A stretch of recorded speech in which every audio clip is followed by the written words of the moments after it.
Thank you, Sage, for putting me in a very uncomfortable spot. I hope I'm conveying that to you accurately, but I do appreciate being here. My name is Daniel Lubeck. I think I don't know if I have any other slides, but if I do, it's the title of what I'm going to talk about, which is breaking the barriers to company growth. Not as exciting, but I think there's a room full of business leaders, so hopefully my goal is that I might be able to at least share some nuggets that you'll be able to take home and find useful at some point. And if that ever happens, I'd love to hear about it. So I'm going to ask you to envision companies with me a little differently. I look at companies, and we look at companies as living, breathing organisms. They're alive. They have a heartbeat, they have a pulse, they have a personality, they have an imperative to grow and to survive. They also have both internal and external factors that may inhibit that growth. And so what I want to talk about is, through my 25 years of investing in private companies, really 5 areas we've learned where if you pull the lever here, you can really, and I didn't say it on the slide, it's not there, but my title is Breaking the Barriers to Growth. I use that title because breaking is such an exciting word.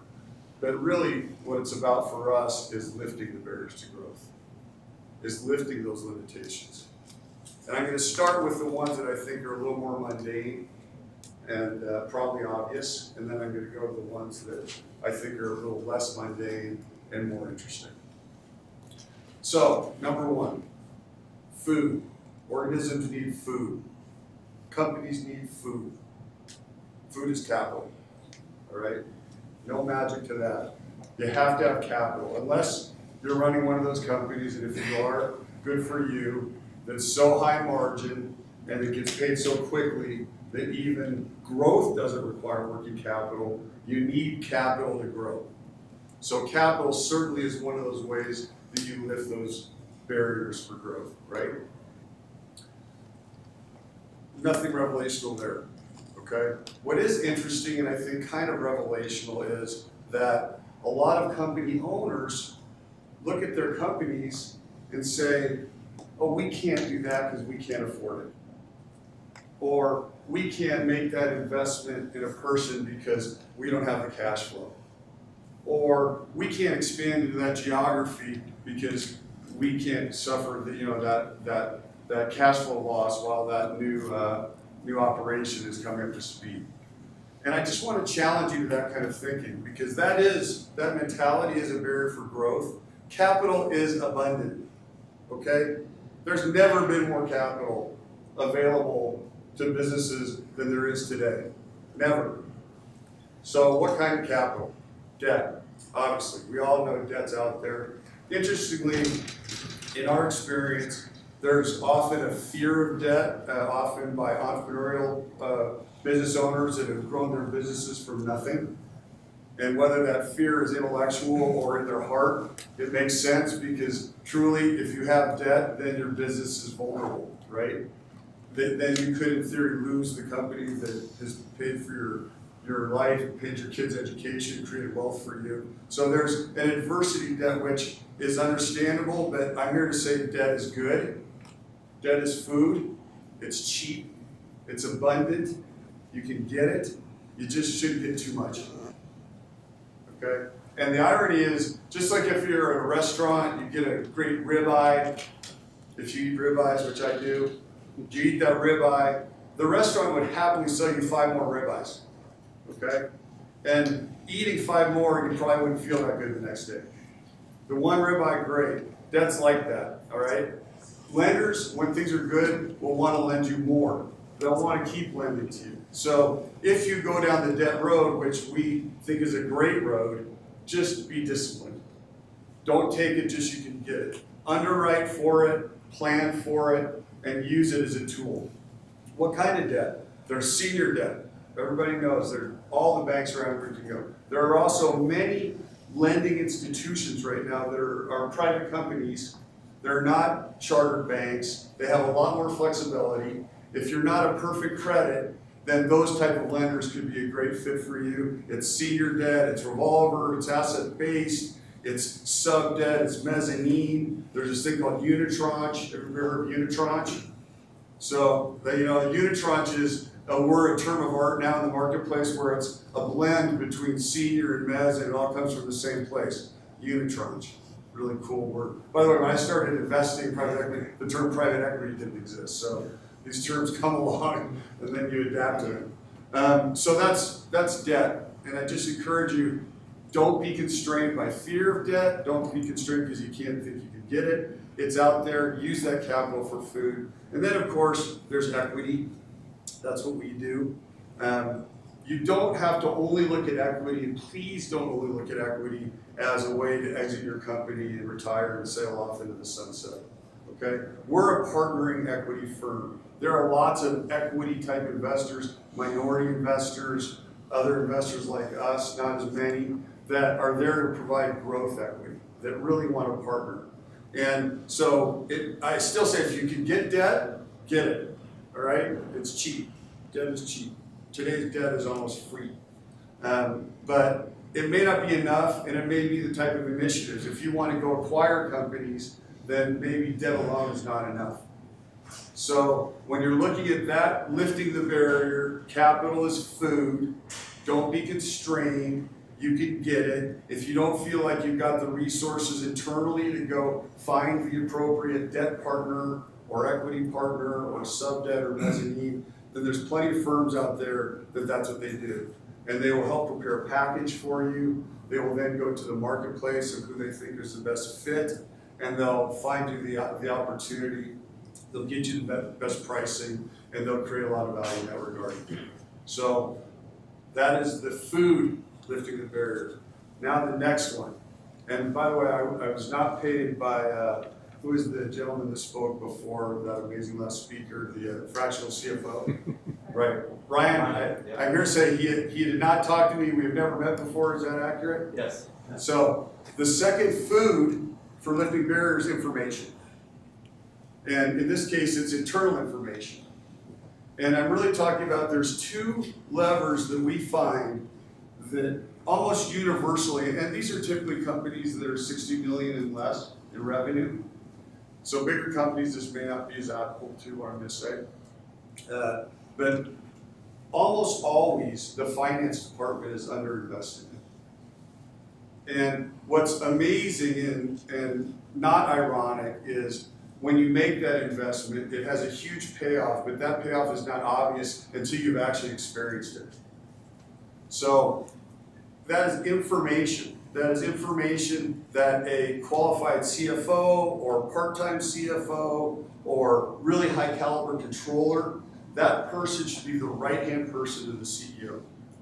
There should be, quite frankly, no one more important on the team than that person. Because that person is accuracy, that person is data, that person gives the CEO and the team the ability to make good decisions, margin, costing. It is very common for us to get involved with the company and start doing that analysis with a competent finance professional. And soon realize that we have a number of customers that we're losing money on. Every service delivered, every order shipped. Awareness, okay? CFOs, finance gives you awareness. So then what do? You raise price, you fire the customer. In either case, you've got a company that now has lifted a barrier, you're working less or making more money, or both. So huge value. What's the other value of finance? Information, looking forward. Okay? Cash flow projections on how your company is going to do. I can't tell you how valuable it is. Let's say you know you're going to have a cash flow hiccup or be tight in Q2 of 18. And you know that now. It's not an absolute, but it's a likelihood.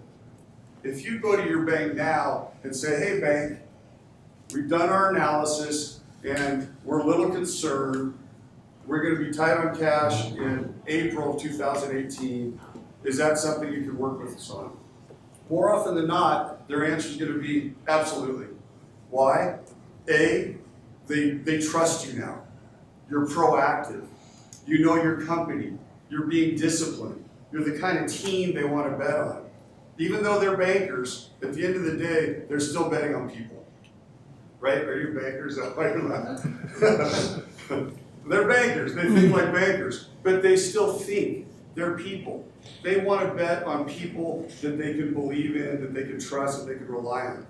That's what a finance department can do for you. What's the opposite? You get smacked by surprise in March that you're going to be out of cash in April. You call the same bank with the same news, and guess what their response is? Uh-oh, we've got a problem. We don't know if we can trust you. We're not worried about you, not only as a company, but as a team. We can't stretch for you. Now we're figuring how do we save our money, and they go into banker mode. So very powerful. Lifting that barrier to growth is having a great finance capability. Okay, the other one of those, and they're sort of the twins, the brother and sister, is also information oriented, but this is information to the market, and it is marketing. Okay? Who here is a marketing person? Anybody? Okay. I believe you're either born a marketing person or you're not, and I wasn't. Okay? Man, I'm thirsty. I'm nervous. So. Right.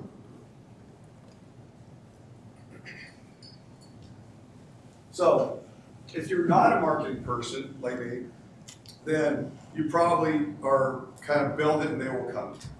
You know, if we do it right, if we deliver a good product, if we deliver good service, we'll be able to sell, we'll find our customers, they'll get the value proposition, and they'll buy what we have to sell. Right? Right? Yeah. So, marketing people, they're more just get them there and then we'll figure it out. Now, this is not, by the way, any kind of criticism. I have incredible respect for marketing because my biggest failures when I look back, not only my personal life in a way, but also business, have been because of poor marketing. And the corollary, some of my biggest successes have been because of good marketing. Because marketing changes the game. Marketing takes what is normally a rifle shot sales effort and turns it into a shotgun sales effort, or it turns it into catching customers by the netful versus by the pole. Marketing changes mentality, marketing builds brands, marketing creates inbound inquiries, the greatest thing ever, inbound inquiries. And it is a hard thing to invest in, it's amorphous, there's a lot of marketing professionals that are full of crap, so you gotta weed through that. You don't always get a direct and ascertainable payback, so it's a hard investment to make, but I'm here to tell you, it's a lever that we always focus on, and it works. So, just a high overview, you've got traditional marketing, everyone's familiar with that, TV, radio, ads, trade shows, all that stuff. Today, obviously, digital marketing, you gotta have a great website, that's a no-brainer, that's today's calling card. But then beyond that, you've got tremendous digital strategies, email, text, other ways of communicating through non-social media, and then you've got the whole realm of social media marketing, which is influencers and the way you get support and blogging and all that. And I'll be honest with you, I don't like any of that stuff. On a personal level, I try and have zero social footprint. I think you can find me on LinkedIn and that's it. You can't find me on my website, however. But that's it. But I also spent a lot of time trying to understand it, hanging around with my kids, hanging around with everybody that's on those things and really understand it because it is powerful, it is real, it is not going away, and it can change the game for our companies. So that's marketing. So these last two, I think are the most interesting. That's my opinion. The first one is, to me, a game changer. And we do this in every investment we make. And I'm going to introduce this by asking three pretty rhetorical questions. So, first question is, who here believes that if you're executing a task, that you're likely to do a better job if you believe what you're doing is the right way to do it versus if you don't? Anybody not? Okay, right? These are actually all rhetorical, so just a nod would be sufficient. And thank you for the affirmation, I appreciate it. Second question, who here has felt that power of a team when you have a group of people working on the same thing and accomplishing it together. I don't care whether it's Soul Cycle or building a cardboard boat in a corporate team building project, or being on a sports team, or being part of a company where, man, you've been in the trenches together and now you're starting to win. It's an amazing feeling. I don't know, that last speaker probably knows the science of that feeling, but there's probably a lot of dopamine going on. So, number 2, that's the second question. Number 3, who here believes that if you have something that you want to accomplish, that by having a clear vision of what you want to accomplish and a vision of the path to get there will give you a higher likelihood of accomplishing it? Anybody not think that? All right. I think everybody agreed the answer was yes to those 3 questions. So, what's number 4? What's the big lifter of the barrier to growth? It's a strategic plan. It's a strategic plan. Okay? It's not a budget. It's not what are we going to do next year. It is a vision of what your company wants to be in 5 years or 3 years. Okay? It's a vision of what your company wants to be. And then it's a path of how it's going to get there. That's a strategic plan. And here's a good strategic plan, okay? It doesn't matter what it looks like. It doesn't matter the format. It really doesn't. Here's what's a good strategic plan. 1A, that has a clear, describable, ascertainable vision of what the company wants to be. 2, it has a path that is going to get it there, ideally broken down by year. You know, if this is what we want to be in 3 years, then it'd be very helpful to say this is what we need to do next year, this is what we need to do the next year, and this is what we need to do the next year. There may be changes, but it's an idea of how you're going to get there. And 3, it has bite-sized steps that are highly ascertainable with time frames and people that are responsible. Now, do you always follow the plan? No.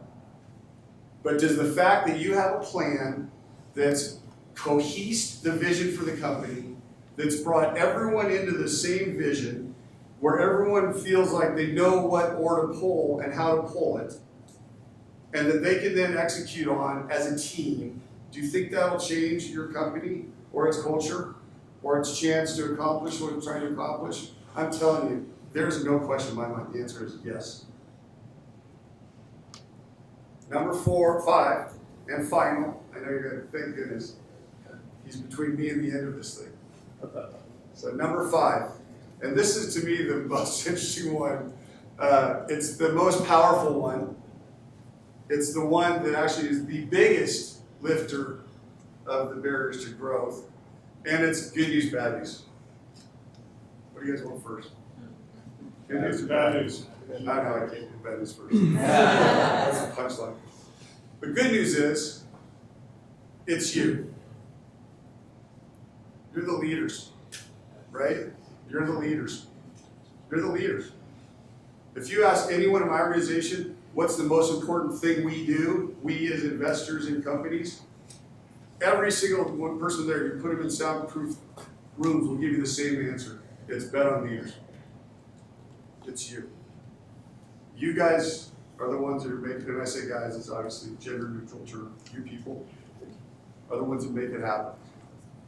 So, what's the bad news? It's you. You're the barriers. You're the barriers. You're the ones that are constraining your company's growth. Now, I'm going to remove any potential for you all thinking that what I'm saying has judgment to it, because this is zero judgment. If you are happy with your company not growing, and I call that complacency, but that even has a negative connotation to it. If you're happy with the status quo, where you're saying, I'm fine, I'm happy where the company is, things are good, I don't want to grow, and you're not afraid of losing your talent because they may get frustrated, and you're not really signing on to that principle we've all heard so many times that companies only go in two directions, up or down. So if you cast those off and you're good, then what I have to say here really doesn't matter. However, I believe since you're in Sage, you've taken the time to come to this event, that you're probably not that person, that you're looking for things that might help. And if that's you, then I'm going to give you some homework. Okay? Here's your homework. Figure out how you're holding back your company. Okay? It may be, and I'll give you some examples that we've seen, and they may or may not pertain, but it kind of gives you some ideas. It may be you'd rather pull the capital out to use it for your personal uses than reinvest it in the company's growth. I know I'm working with two companies right now where that's sort of been historically the scenario. Nothing wrong with that. Again, there's no judgment. Ultimately, the stakeholders can do whatever they want to do. However, if that's the scenario, solve the problem. You're starving your company. You're depriving yourself of even more value creation at the end of the day. Find alternative sources of capital. Take the capital you want and find alternative sources where you can have both, or at least some compromise of the two. Okay? Here's another one. Don't want to work that hard anymore. Been there, done that. Worked my ass off when I was younger. Have a nice life now. Don't want to go back into that scenario. Fine. Then fire yourself. Or promote yourself to chairman. And find people that do want to work there hard, because there are lots of really talented people that want to work that hard. It's a hard thing to do. It really is. So, you know, when you do this, if you do this exercise, this homework, you got to really hear when your ego kicks in. Because a lot of us have a lot of ego, a lot of our identity around our company and our jobs for all the right reasons, because we're proud and we've built these companies and they're meaningful.